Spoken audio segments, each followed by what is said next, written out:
ప్రత్యేకమైన సమయానికి వచ్చినా మరి దేవుని యొక్క వాక్యాన్ని వినడానికి అందరూ కూడా మరి సిద్ధంగా ఉండాలి. అలాగే మన మనసును కూడా ఏకరీతి చేసుకుని ఉండాలి. ఎందుకంటే ఏదో వచ్చాము వెళ్ళిపోయిన కాదని దేవుని ఒక వాక్యాన్ని మనం మరి ఆత్మీయ ఆహారం అంతా దాన్ని ఎంతో శ్రద్ధగా విని దాన్ని అమలు చేసినట్లయితే మనకు ఆరాధన వచ్చినటువంటి ప్రతిఫలం మనకు వస్తుంది. కాబట్టి వాక్యాన్ని ముందుగా మనం ప్రార్థన వెళ్ళి పాట పాడినందుకు మరి వాక్యాన్ని సంబంధించిన 300 క్రీస్తునందు ప్రియులైన పరిశుద్ధ దేవుని బిడ్డైన వారులారా, దేవుని మహా ఉచితమైన ఉన్నతమైన కృప చేత మరి 2020 సంవత్సరంలో అంటే ఇది డిసెంబర్ నెలలోని కరోనా అనేది ప్రారంభమైనప్పటికీ కూడా మరి ఫిబ్రవరి నెలకి ప్రపంచవ్యాప్తంగా విస్తరించి భయపెట్టిన పరిస్థితి నుండి ఏదో 1 నెల 2 నెలలు అనుకుంటా దేవుని అపారమైన కాపుదల్లో మనం మరి సంవత్సరాన్ని 10 నెలలు గడుపుకుని 11వ నెల మొదటి ఆరాధనకి చేరున్నాం. నిజంగా మనం ఎంత కృప అనే రెక్కల కింద ఉన్నామో దానికి ఎవరో ఏదో చెప్పడం కాదు, మనమే సాక్ష్యాలు. కాబట్టి ఇది నా ఆరాధనకు వచ్చిన దేవుని బిడ్డలైన వారందరిని బట్టి, అలాగే మరి ఈ యొక్క వాట్సాప్ ద్వారా ఫేస్బుక్ ద్వారా మరి అలాగే ఇది మనకున్న లిమిటేషన్ బట్టి ఆరాధనకు రాలేకపోయి యొక్క మరి యూట్యూబ్ ద్వారా వీక్షిస్తున్న దేవుని బిడ్డలని అందరిని బట్టి ప్రభు నామానికి కృతజ్ఞతాస్తుతులు చెల్లిస్తూ మరి వాక్యాల వింటి ద్వారా మీరు ఇంకా ఆత్మీయంగా బలపడాలని ఎదగాలని ఆశిస్తూ మీ అందరికీ నా నిందవందనాలు తెలియజేస్తూ నేటి ఈ వాక్య భాగం కొరకు లూకా సువార్త 11వ అధ్యాయము 1 నుంచి 4 వచనాలు దయచేసి ఒకటి చదవండి. లూకా సువార్త 11వ అధ్యాయము 1 నుండి 4 వచనాలు. లూకా సువార్త 11వ అధ్యాయము 1 నుండి 4 వచనాలు. ఆయన ఒక చోట ప్రార్థన చేయుచుండెను.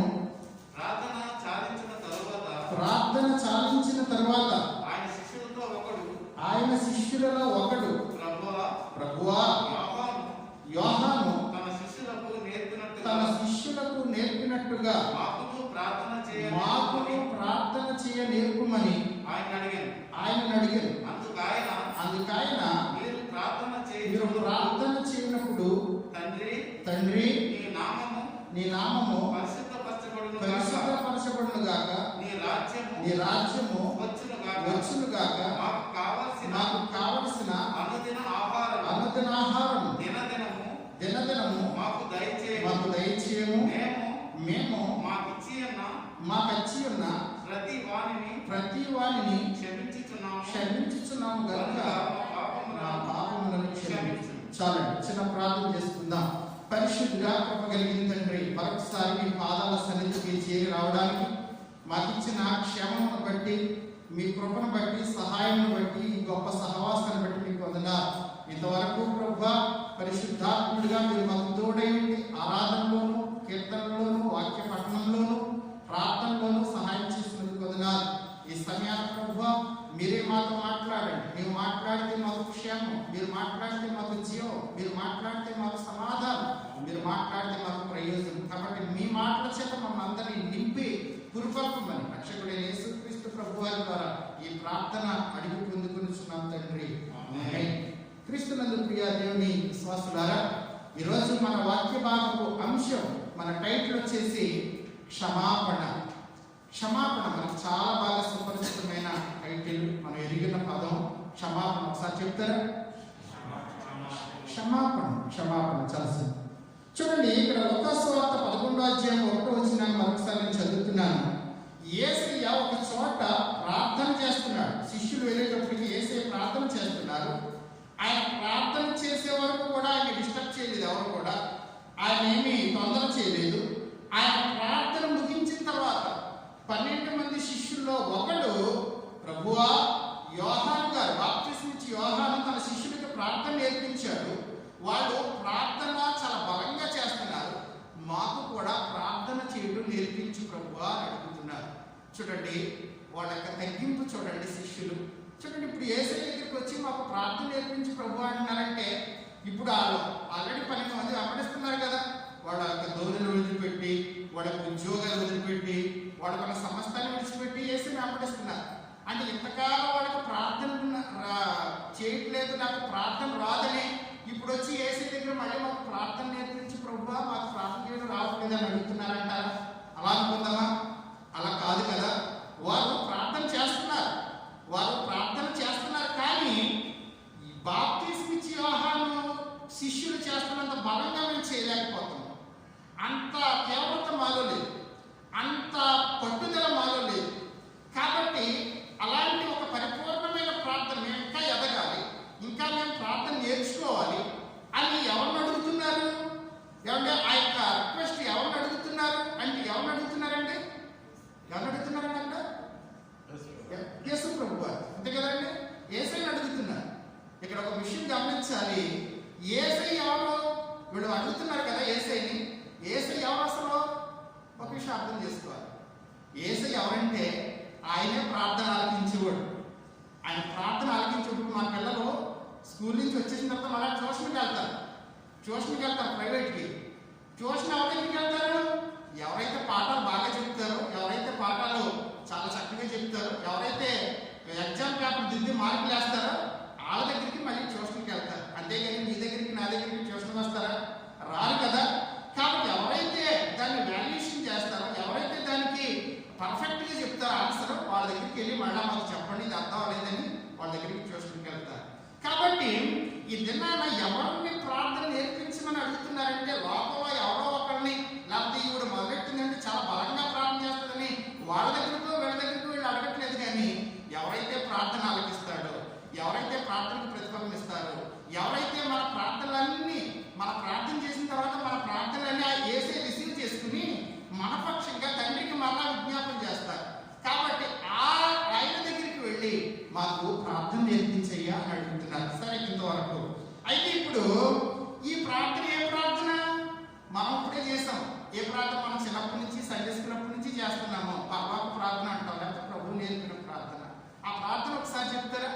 మరొకసారి చెప్పండి. నువ్వు చెప్పిన మాట పరలోకమందున మా తండ్రి నీ నామము పరిశుద్ధపరచుబడును గాక, నీ రాజ్యము వచ్చును గాక, నీ చిత్తము పరలోకమున నెరవేర్చినట్లు నెరవేరుగా, మా అనుదిన ఆహారము దయచేయండి. మా ఎడల అపరాధం చేసిన వారిని మేము క్షమించిన ప్రకారం మా అపరాధం క్షమించు. చాలా గట్టవారు. చూడండి, అక్కడ ఒక సీక్వెన్స్ నేర్పిస్తున్నారు ప్రభు, ఒక క్రమం నేర్పిస్తున్నారు. మా పట్ల అపరాధం చేసిన వారిని, మాకు ద్రోహం చేసిన వారిని, మాకు విరోధంగా మాట్లాడుతున్న వారిని, మా పట్ల విరోధంగా ప్రవర్తించిన వారిని, ఒకవేళ వాళ్ళు తెలుసో తెలియక మా పట్ల చెడ్డగా ప్రవర్తించిన వారిని మేము క్షమించి ఉన్న ప్రకారం. ఇక్కడ నా తాత్పర్యం ఏంటంటే, నా యొక్క మాట ఏమిటంటే, ఈ ప్రార్థన మనం నేర్చుకున్నామా? నా ప్రశ్న, ఈ ప్రార్థన మనం నేర్చుకున్నామా? ఒకవేళ మీకు ఇంత ఆశ్చర్యంగా వచ్చింది ఏంటంటే, మాకు ప్రార్థన రాకపోవడం ఏంటి, ఇప్పుడే కదా మీ ముందు చెప్తున్నాము, ఈ ప్రార్థన మాకు బాగా వచ్చు. అయితే నేను అంటున్నాను, ప్రార్థన అంటే కంఠోపాఠంగా నోటితో చెప్పడం కాదు. ప్రార్థన అంటే నోటి మాటలతో వల్లించడం కాదు. కానీ ప్రార్థన అంటే నీ క్రియలలో ఈ ప్రార్థన కనబడుతుందా? నీ జీవితంలో, నా జీవితంలో ఈ ప్రార్థన మనకు కనబడుతుందా? మా అపరాధులను మేము క్షమించున్న ప్రకారం మన యొక్క సహోదరుని మనం దేవుడి దగ్గర క్షమాపణ కోరుతున్నాం. వాస్తవానికి దేవుడు మనందరినీ క్షమించాడు.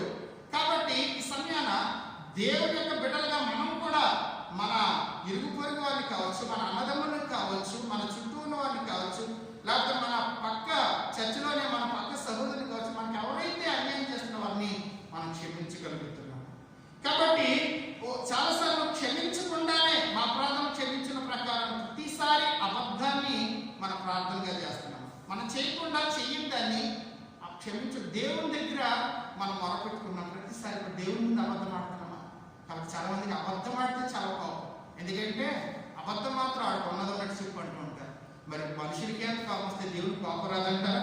సరే, ఈ సమయాన్ని మనం ఆలోచన చేస్తుంటే చూడండి, ఒక మాట ఇక్కడ శిష్యుడైన పేతురు పత్రికలో మాట అంటూ ఉంటాడు. అయితే మీరు, అంటే మనం గురించి, చీకటిలో నుండి ఆశ్చర్యకరమైన తన వెలుగులోనికి మిమ్మల్ని పిలిచిన వారి గుణాతిశయములను ప్రచురము చేయు నిమిత్తము అంటూ ఉంటాడు. ఈ వాక్యం చాలా బాగా తెలుసు మనందరికీ. ఆయన గుణాతిశయములను ప్రచురము చేయ నిమిత్తం అక్కడ చాలా మాటలు వాడుతూ ఉంటాడు. ఏర్పరచబడిన వంశం, రాజులైన యాజక సమూహం, ఆ మాటలు అంటుంటే మనం రాజులు 10 మంది ఎలాగే చెప్పుకుంటూ ఉంటారు, మనం రాజులు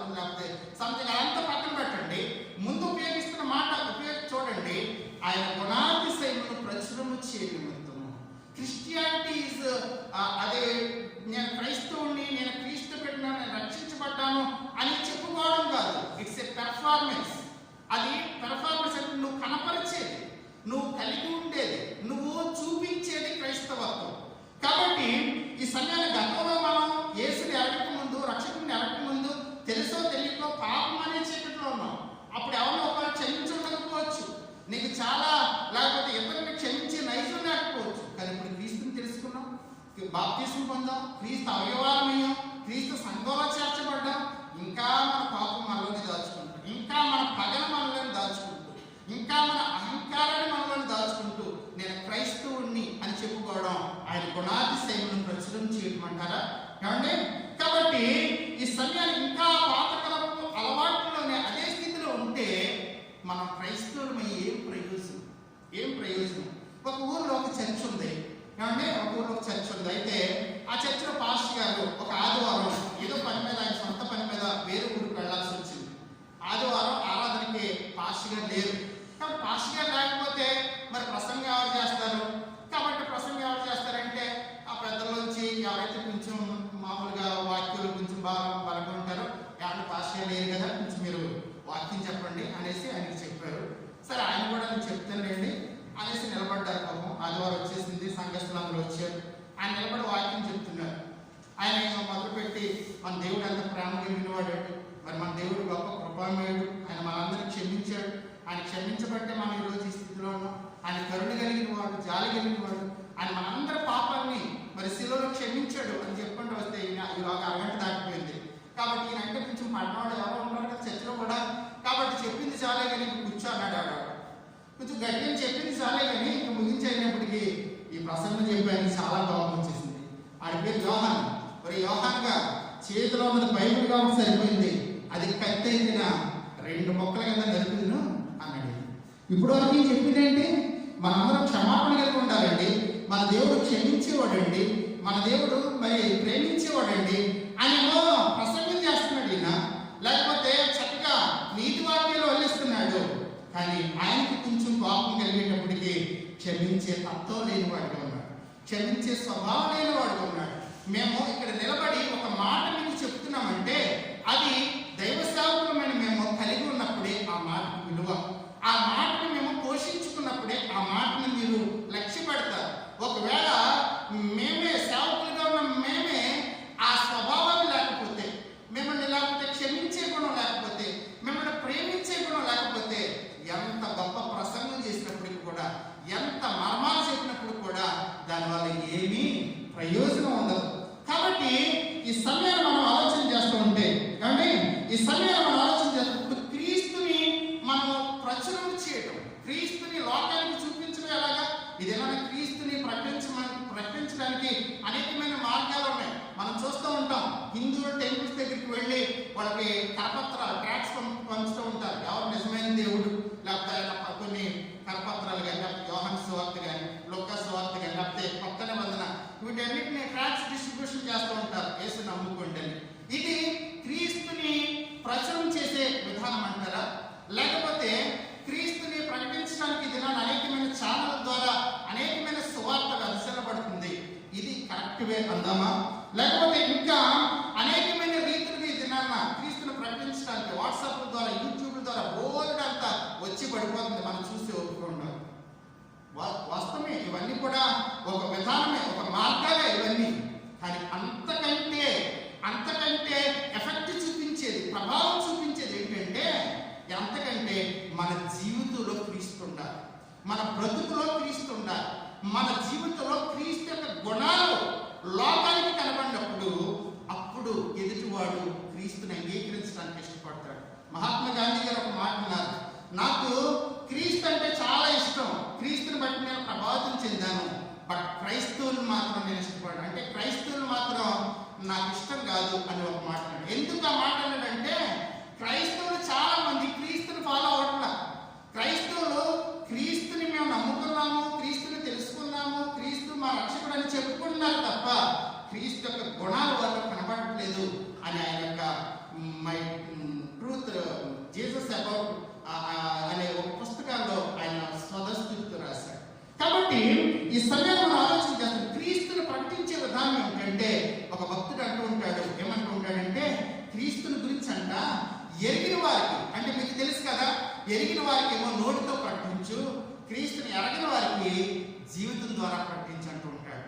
క్రీస్తుని ఎరగిన వారికి దేవుడు ఎంత గొప్పవాడండి, దేవుడు అంత గొప్పవాడండి, దేవుడు స్వస్థతలు చేస్తాడండి, ఇవేమో వాళ్ళకి అక్కర్లా, ఇవేమో వాళ్ళు పట్టించుకోరు. ఇది నా అనేక మంది మనకి 97% పట్టించుకోవట్లేదు, ఎందుకంటే మనలో ఆ గుణం లేదు కాబట్టి.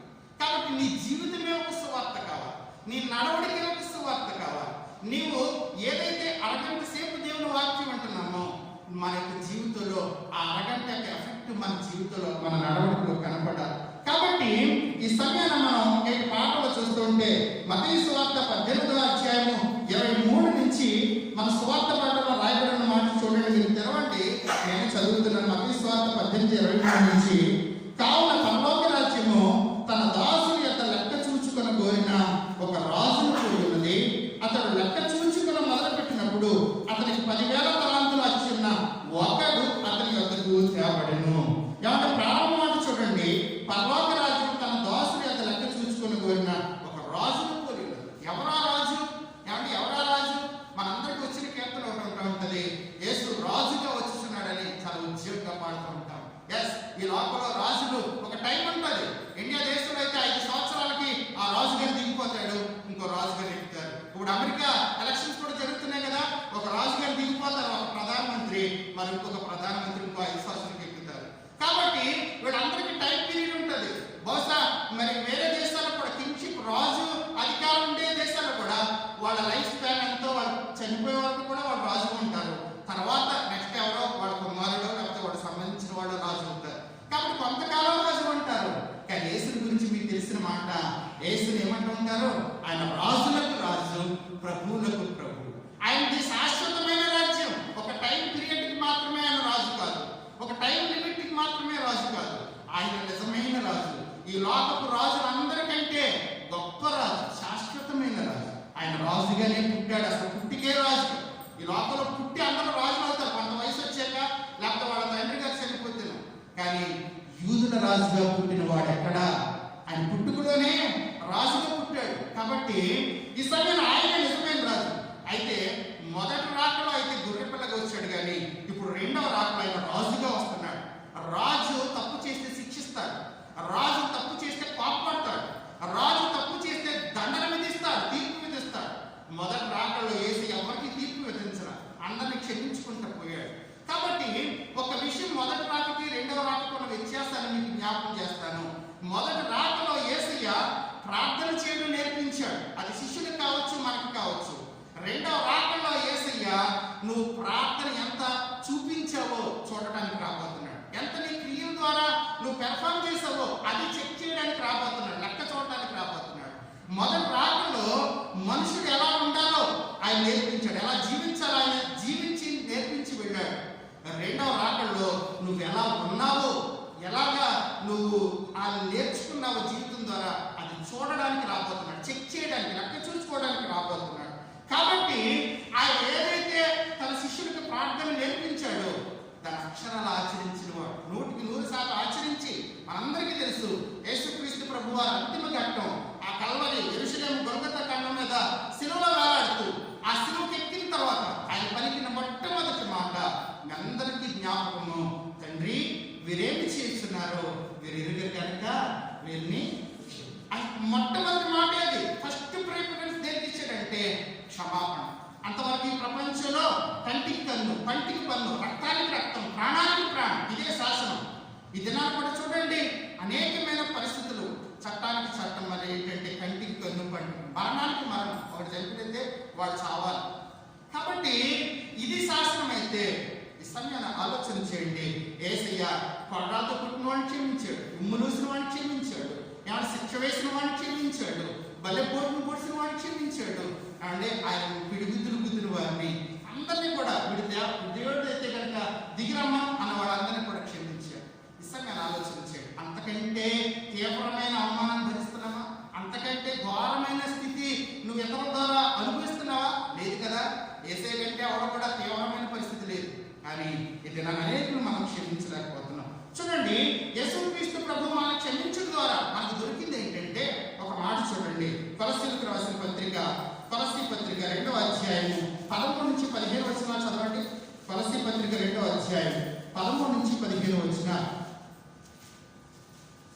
2వ అధ్యాయం 13 నుంచి 15.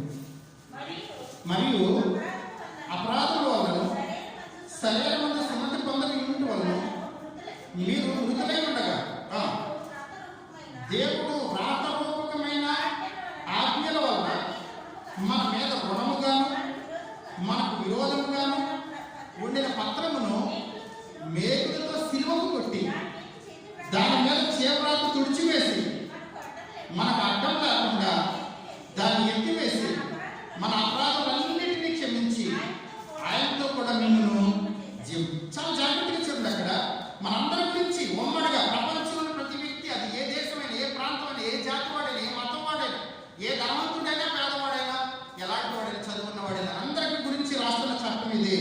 మన అపరాధం వలన, మనకి క్రియల వలన మనం మృతులై ఉండగా దేవుడు రాతరూపమైన ఆజ్ఞల వలన మన మీద రుణముగాను మనకు విరోధముగాను ఉండిన పత్రమును మేకులతో సిలువ కొట్టి దాన్ని చేవ్రాతలను తుడిచేసి. చూడండి, మన దైనందిన జీవితంలో మనకి ఏదైనా అవసరత పడినప్పుడు, లేకపోతే ఇంటిలో గడవనప్పుడు మనం ఏం చేస్తాం?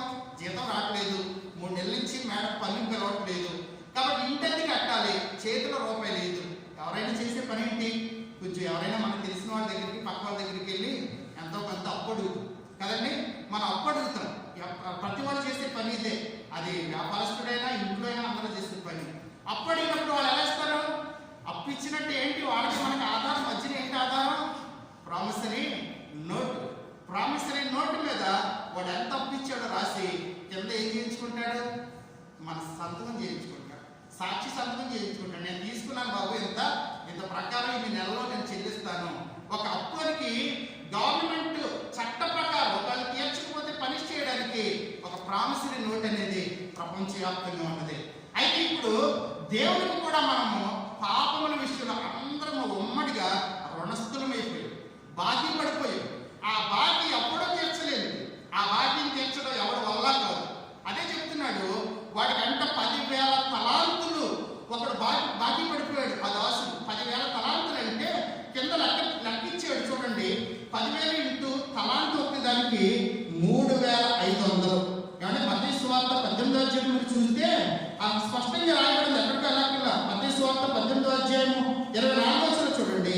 అతను లెక్క చూసుకొని మొదలు పెట్టినప్పుడు అతనికి 10,000 తలాంతులు అప్పున్న ఒకడు అతని ఎదురు తేబడ్డాడు. 10,000 తలాంతులు అనే చోట 1, 2 అని ఎక్కి వేసి కింద చిన్న అక్షరాల్లో చూడండి, ఒక తలాంతు ఇంచుమించు 3,600 రూపాయలు. 3,600.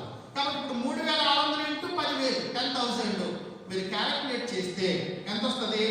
క్యాలిక్యులేట్ చేస్తే ఒకసారి నేను ఆల్రెడీ చేసి వచ్చాను కాబట్టి ఈజీగా చెప్తున్నాను. ఇక్కడ లెక్క బాగా తెలిసిన వాళ్ళు ఉన్నారు, తప్పుని క్షమించండి. కాబట్టి 3,06,00,000 రూపాయలు. 3 కోట్ల. ఒక సామాన్యుడు, ఒక పేదవాడు ఆ రాజుగారికి, యజమానికి అప్పు పడింది ఎంతంటేనంట 3,06,00,000 రూపాయలు బాకీ పడిపోయాడు. వీడి దగ్గర చేతిలో నయా పైసా లేదు. తీర్చమన్నాడు అప్పు. ఎలా తీరుస్తాడు?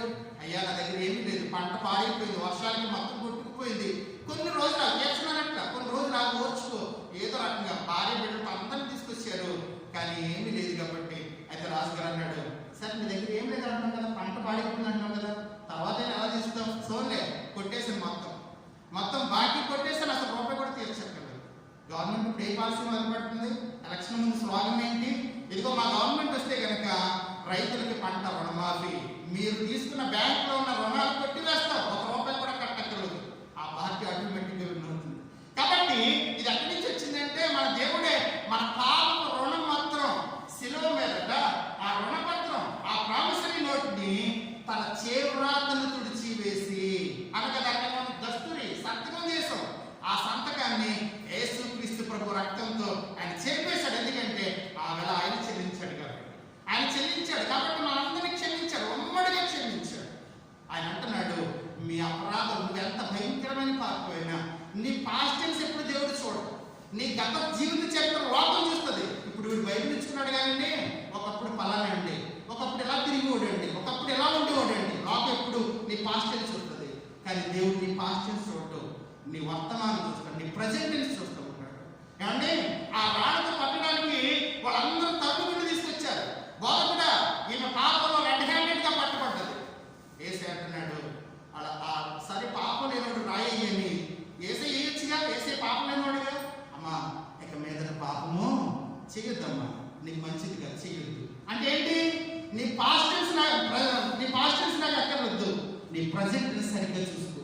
సరిగ్గా నువ్వెంత పాపం అన్నది వేసి చూడట్లా. ఆయన అంటున్నాడు, నీ పాపాలన్నీ, నీ దోషాలని, అతిక్రమాలన్నీ సముద్ర అగాధంలో పడేస్తాను అంటున్నాడు. దాని సంగతి అర్థం.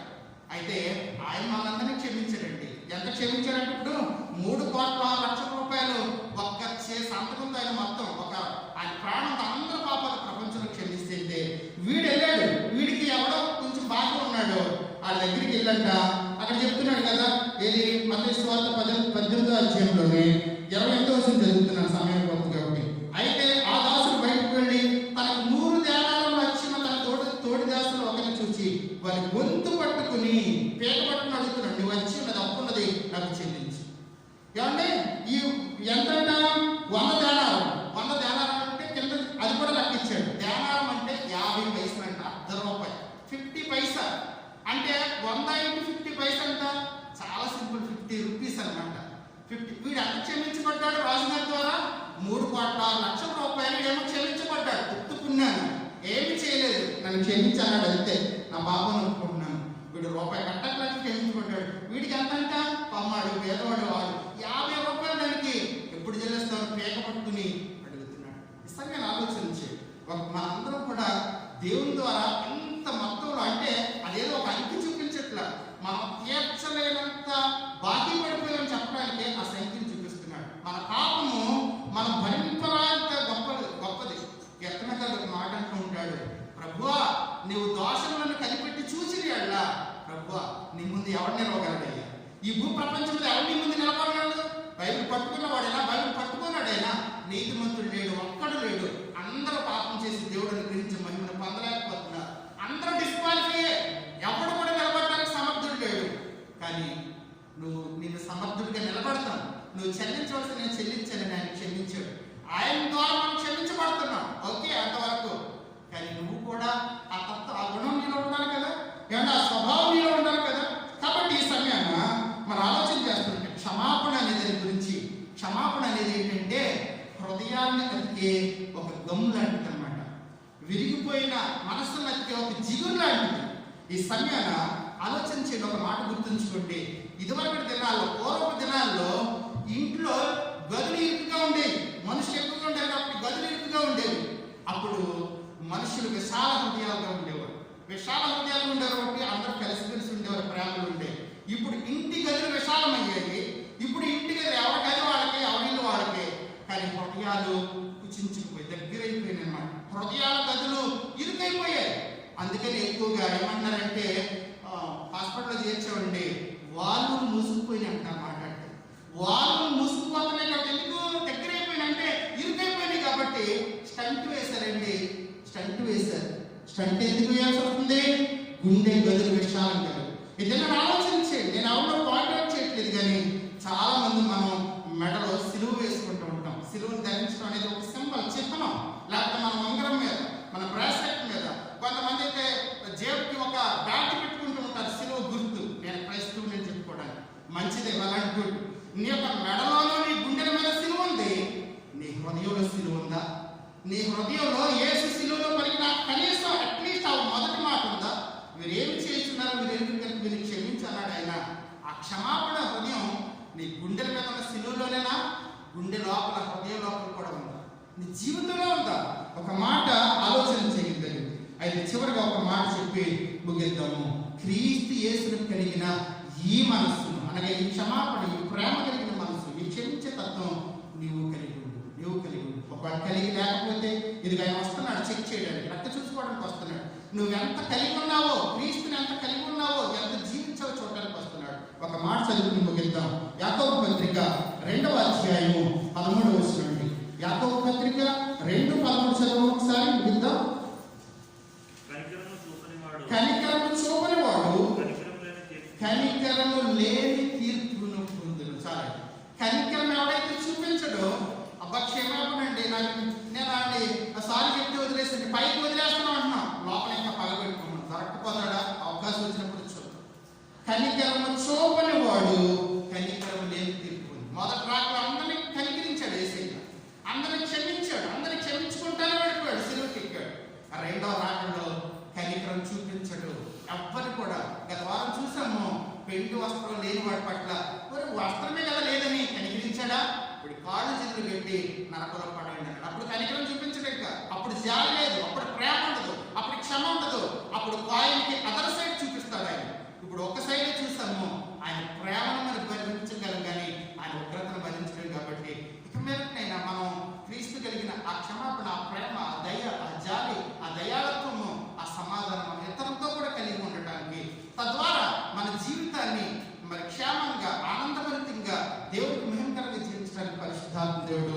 మనందరికీ తోడే నడిపించును గాక.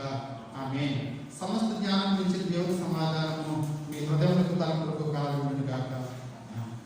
దేవా నాయందు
శోధ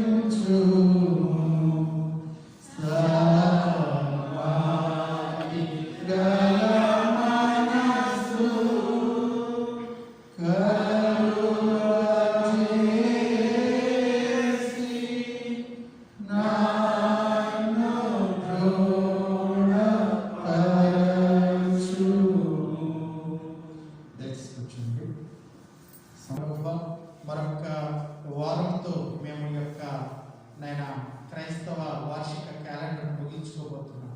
నైనా ఈ నెలలోని ప్రభా చివరి శుక్రవారం ఆరాధనతో మేము అడ్వెంట్లోని కనుక నీ ప్రత్యక్షత నీ రాకలోకి మేము ప్రవేశించబోతున్నాం.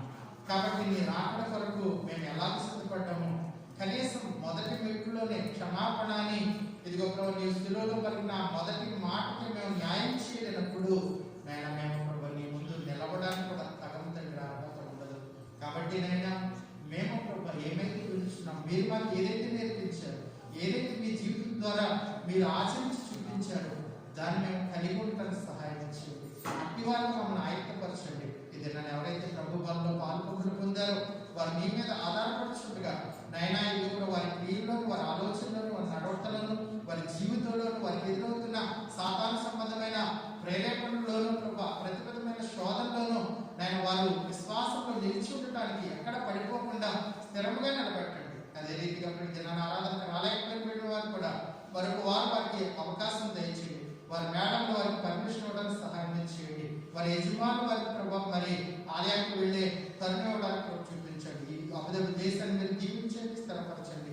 మా సంఘాన్ని బట్టి వందనాలు, సంఘ కుటుంబాన్ని బట్టి, సంఘ బిడ్డను బట్టి, ఎగ్జిక్యూటివ్ కమిటీ వారిని బట్టి, ఇదిగో ప్రభు నీ సేవలో సహకారం చేస్తున్న ఐజీ గారిని బట్టి, ఇండియా దేశానికి వెళ్ళిన కృష్ణరాజు గారిని బట్టి, ఇదిగో మా సంఘ బిడ్డలు ఎక్కడెక్కడైతే ఉన్నారో ఇండియాలో ఇక్కడేమిటి వారందరినీ మీ కృపాక్షేమంతో దీవించమని ఇదిగో ప్రభు క్రిస్మస్ కాలంలో మేమందరం కలిసి సంఘమంతా నేను ఆరాధించుకునే తరుణం గొప్ప భాగ్యం మాకు దయచేయమని మహిమా ఘనత ప్రభావం మీకు ఆరోపిస్తూ రక్షకుడు యేసుక్రీస్తు ప్రభువారి ద్వారా ఈ ప్రార్థనని పొందుకుంటున్నాం తండ్రి. ఆమేన్. పరలోకమందు మా తండ్రి, మీ నామం పరిశుద్ధపరచబడుగాక, మీ రాజ్యం వచ్చుగాక, మీ చిత్తం పరలోకమందు నెరవేర్చబడును గాక.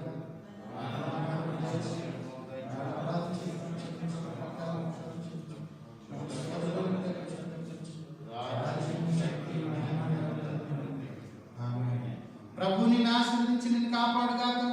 ప్రభు నీకు తన సన్నిధి ప్రకాశింపజేసి నిన్ను కరుణించుగాక. ప్రభు నీ మీద తన సన్నిధి కాంతిని దొప్పు చేసి నీకు సమాధానం కలుగు చేయగాక.